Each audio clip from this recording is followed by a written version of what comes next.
Assalamualaikum warahmatullahi wabarakatuh.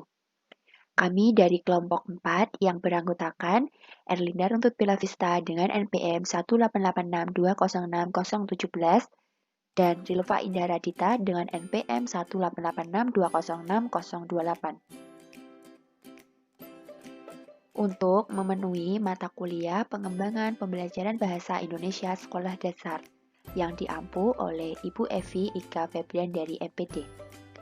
Inilah video pembelajaran dari kelompok kami. Assalamualaikum warahmatullahi wabarakatuh. Bagaimana kabarnya anak-anak hari ini?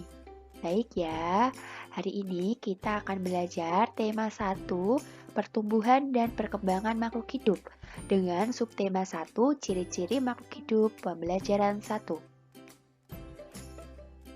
Nah, adapun tujuan pembelajaran, yang pertama, siswa mampu menyimak teks bacaan makhluk hidup di sekitar kita oleh guru dengan benar. Yang kedua, siswa mampu menemukan ciri-ciri makhluk hidup dengan tepat. Yang ketiga, siswa mampu menyebutkan ciri-ciri hewan ikan dan cicak dengan tepat. Yang keempat, siswa mampu membedakan alat gerak pada hewan dengan tepat.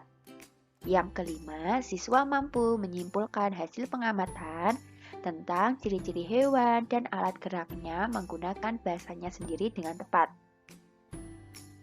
Dan yang terakhir, siswa mampu membuat laporan hasil pengamatan tentang pertumbuhan dan perkembangan hewan di lingkungan sekitar dengan tepat.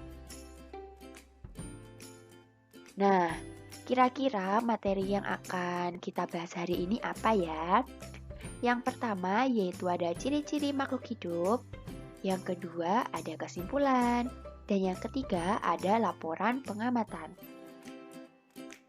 Nah, sekarang anak-anak simak bacaan tentang makhluk hidup di sekitar kita. Sekarang anak-anak simak ya. Makhluk hidup di sekitar kita. Ada banyak makhluk hidup di sekitar kita. Makhluk hidup adalah manusia, hewan, dan tumbuhan. Makhluk hidup merupakan ciptaan Tuhan yang Maha Esa. Semua makhluk merupakan kekayaan yang harus kita syukuri. Setiap makhluk hidup memiliki ciri-ciri tertentu. Sebagian besar makhluk hidup memiliki ciri-ciri yang sama, yaitu bergerak, bernapas, berkembang biak, tumbuh, makan, dan peka terhadap rangsang. Nah, sekarang anak-anak coba temukan ciri-ciri makhluk hidup. Karena anak-anak tadi kan sudah menyimak ya. Nah, sekarang anak-anak temukan ciri-ciri makhluk hidup itu apa saja ya. Nah, kita bahas ciri-ciri makhluk hidup. Yang pertama ada ciri-ciri makhluk hidup. Nah, kira-kira apa ciri-ciri makhluk hidup? Nah, yang pertama ada bergerak. Yang kedua ada bernapas. Yang ketiga ada tumbuh. Yang keempat ada berkembang biak. Yang kelima ada makan dan minum. Dan yang terakhir ada peka terhadap rangsangan. Itulah ciri-ciri dari makhluk hidup. Nah, sekarang kita akan bahas bergerak itu apa ya, bernapas itu apa ya. Nah, yang pertama, makhluk hidup dapat bergerak sehingga dapat berpindah tempat. Dengan catatan, cara bergerak setiap makhluk hidup itu berbeda-beda. Contohnya manusia. Nah, manusia untuk berlari, melompat, atau berjalan menggunakan dua kakinya untuk bergerak. Nah, selanjutnya ada burung. Nah, kira-kira burung itu bergerak dengan apa? Burung bergerak dengan dua sayapnya. Nah, sedangkan ikan itu bergerak menggunakan sirip-siripnya. Jadi, setiap makhluk hidup itu memiliki alat gerak atau cara bergerak yang berbeda-beda. Nah, yang kedua, makhluk hidup bernapas. Dengan catatan, alat pernapasan makhluk hidup itu bermacam-macam. Ada manusia menggunakan paru-paru, ikan menggunakan insang, dan daun atau tumbuhan menggunakan stomata. Yang ketiga, ada makhluk hidup bisa tumbuh. Dengan catatan, pertumbuhan adalah proses bertambahnya ukuran tubuh makhluk hidup. Nah, contohnya manusia ketika bayi, tubuhnya kecil lalu berangsur-angsur tumbuh menjadi besar. Sedangkan hewan dan tumbuhan juga mengalami pertumbuhan. Jadi, makhluk hidup itu mengalami pertumbuhan atau tumbuh. Nah, ini ada contoh dari pertumbuhan. Dari tumbuhan itu ada jagung, terus dari manusia ada dari bayi sampai remaja. Dan juga dari hewan itu ada ayam, ya, bisa dilihat. Nah, yang keempat, makhluk hidup berkembang biak. Berkembang biak artinya menghasilkan keturunan dan tujuan berkembang biak adalah melestarikan jenisnya agar tidak punah. Nah, ada tumbuhan, hewan, dan manusia. Nah, contoh berkembang biak hewan ada yang bertelur dan ada juga yang melahirkan, ya. Bertelur seperti ayam, melahirkan seperti kucing. Dan yang kelima itu memerlukan makan dan minum. Karena kalau tidak makan dan minum, itu makhluk hidup akan mati. Nah, memerlukan makan dan minum. Itu adalah sangat wajib kebutuhan makhluk hidup. Nomor 6, makhluk hidup peka terhadap rangsangan. Rangsang adalah sesuatu yang dapat mempengaruhi kerja organ tubuh. Contohnya, ada gambar matahari ya, sinar matahari. Nah, ketika manusia terkena sinar matahari, mereka akan refleks atau otomatis untuk menutupi wajahnya. Karena biasanya kan silau. Nah, selanjutnya itu ada cara makhluk hidup bertahan hidup. Nah, kira-kira apa ya? Yang pertama, makanan. Nah, makanan merupakan kebutuhan umum bagi makhluk hidup. Nah, sumber energi bagi makhluk hidup dan sebagai energi yang bisa menghasilkan panas sehingga tubuh manusia menjadi hangat. Nah, jika manusia atau makhluk hidup itu tidak makan, maka mereka akan mati. Makhluk hidup akan mati. Nomor 2, ada air. Nah, air itu adalah sumber kehidupan, baik untuk tumbuhan, hewan, dan manusia. Dan juga untuk membantu tumbuhan dalam melakukan fotosintesis. Dan juga mencegah manusia dari efek buruk dehidrasi. Yang ketiga, ada udara. Nah, udara ini digunakan untuk membantu dalam sistem pernapasan manusia.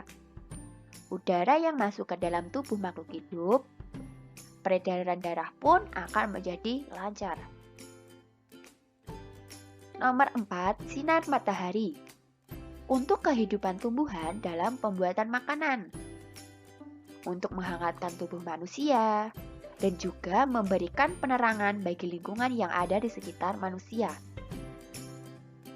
Nomor 5, tempat tinggal. Nah, di sini ada gambar rumah. Kira-kira tempat tinggal siapa ya?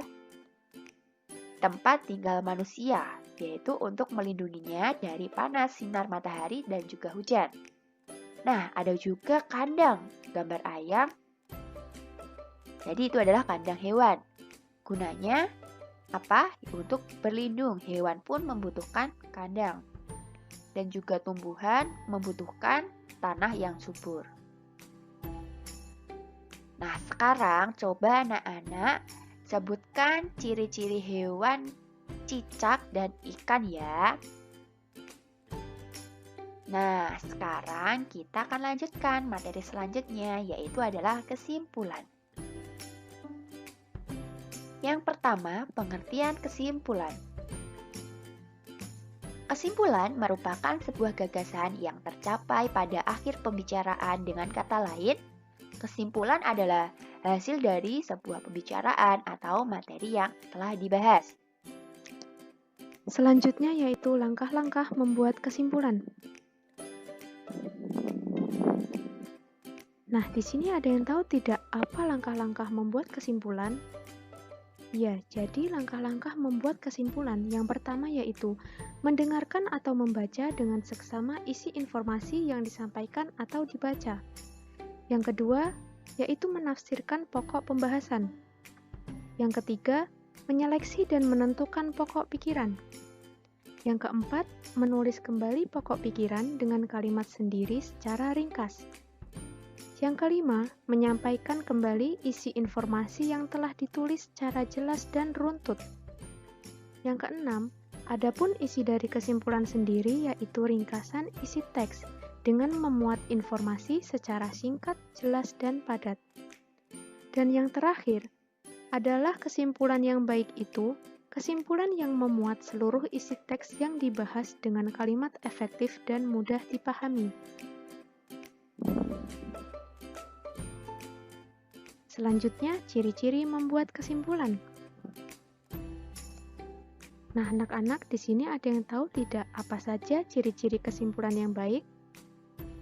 Ya, jadi ciri-ciri kesimpulan yang baik yang pertama yaitu menggunakan bahasa yang baik dan benar. Yang kedua, menggunakan bahasa yang mudah dipahami. Yang ketiga, berisi pokok pembicaraan. Yang keempat, menggunakan penarikan pernyataan secara umum dari kalimat fakta sebelumnya. Yang kelima, membandingkan dua hal yang berbeda, namun tetap memperlihatkan kesamaan pada sisi tertentu. Yang keenam, tidak berbelit-belit dan sesuai fakta juga jelas. Selanjutnya, laporan pengamatan. Pengertian laporan. Jadi, laporan adalah sebuah karya tulis yang dibuat oleh seseorang atau sekelompok orang dengan tujuan sebagai bukti pertanggungjawaban atas pelaksanaan tugas yang diberikan. Nah, agar dapat digunakan sebagai bahan pertimbangan atau pengambilan keputusan, sebuah laporan harus memuat data yang benar, objektif, dan sistematis.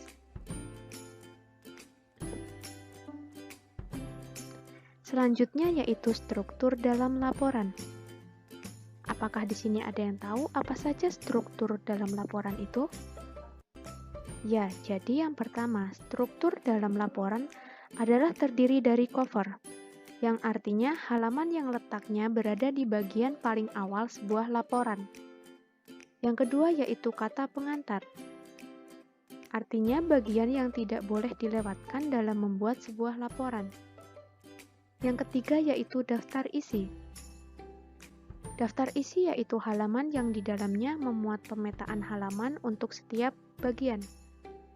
Yang keempat yaitu pendahuluan. Pendahuluan ini yaitu bagian awal dari laporan yang berisi beberapa subbab seperti latar belakang dan tujuan kegiatan. Struktur dalam pendahuluan. Jadi anak-anak, struktur dalam pendahuluan ini terdiri dari yang pertama ada latar belakang. Latar belakang ini berisi tentang faktor apa saja yang membuat kamu menyusun laporan tersebut. Yang kedua yaitu terdiri dari tujuan. Tujuan menjelaskan tentang tujuan yang dibuatnya atau kegiatan dan penelitian yang kamu lakukan. Yang ketiga yaitu pembahasan. Pembahasan bisa disebut sebagai isi, yang merupakan bagian inti dari laporan yang kamu buat. Dan yang terakhir yaitu penutup. Penutup berisi kesimpulan tentang kegiatan dan laporan yang telah kamu buat. Selanjutnya ada lampiran. Lampiran yaitu halaman yang memuat berbagai dokumentasi tentang kegiatan yang telah kamu lakukan. Selesai dan terima kasih. Nah, pembelajaran hari ini sudah selesai ya. Semoga materi hari ini bermanfaat untuk kita semua. Ibu akhiri, wassalamualaikum warahmatullahi wabarakatuh.